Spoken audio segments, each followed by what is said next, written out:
water and climate change. Water flows to money. Climate change won't change this unless we reframe the problem.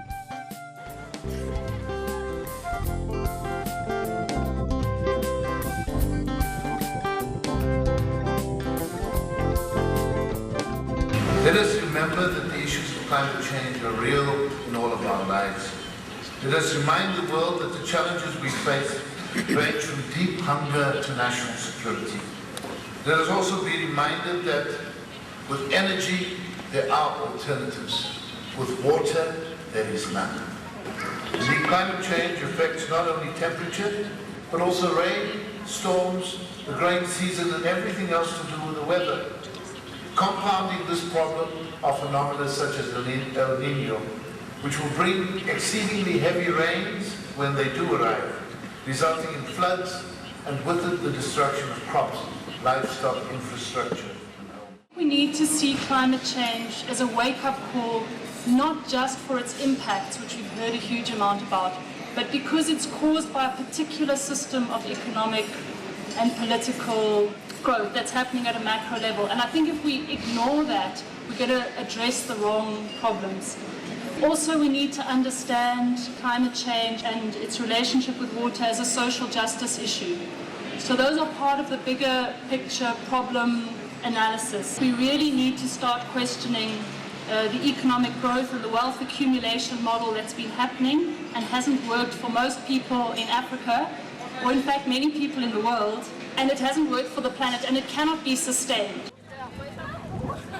Certainly for us, to a large extent, access to water for domestic households is not constrained by water resource scarcity, but by issues of money, capacity, and governance. And that's both big amounts of money to pay for infrastructure and also households' ability to pay for water.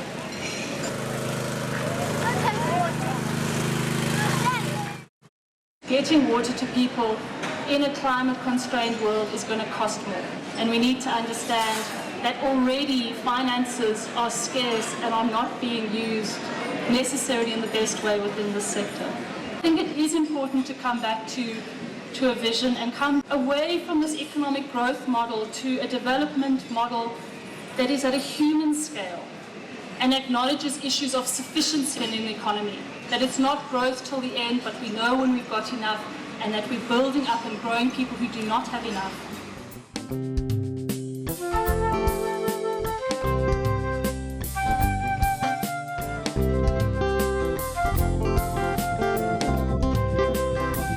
Part of the vision is also that our response is not just for climate change impacts, but for a low carbon economy, which is a very different model of how the economy works. The human scale development model is one that puts people's health, dignity, livelihoods, and creativity at the center.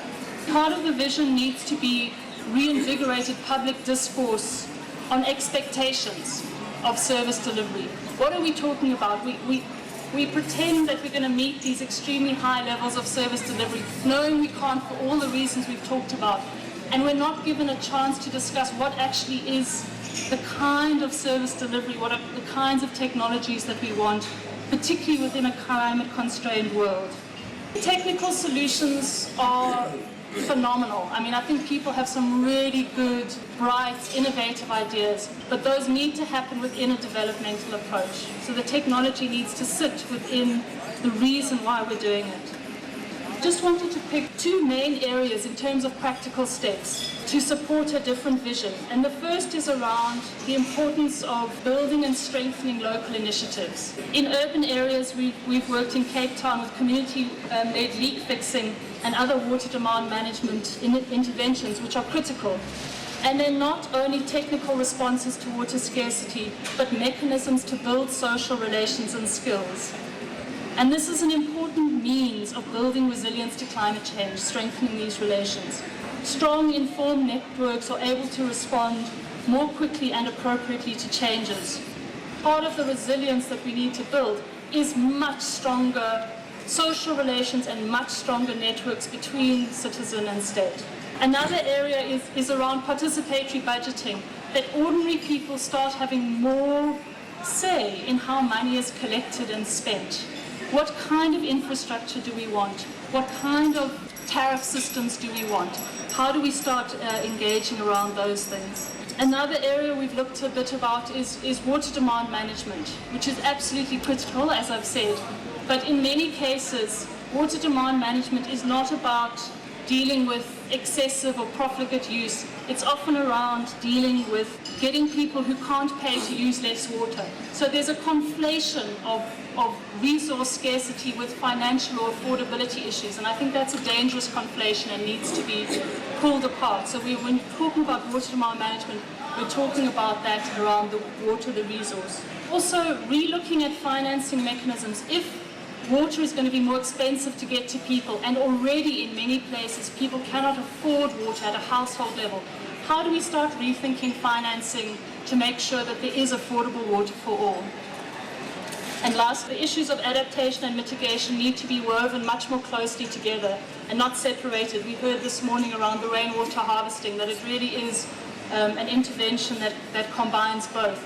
But there are a huge amount of opportunities for replacing pumps with more energy efficient pumps, with renewable operated pumps, different scales of water collection and distribution. I urge you to remind the world leaders as you meet in Copenhagen that Maji ni usi. The chairperson, poetry. Water is life. And that as Africans we've been robbed of water, robbed of life, and that democracy itself is imperiled.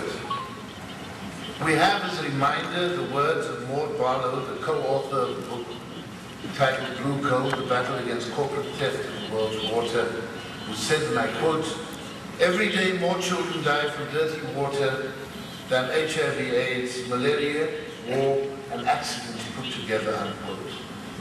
I hope that that message will become the battle cry of Ankara.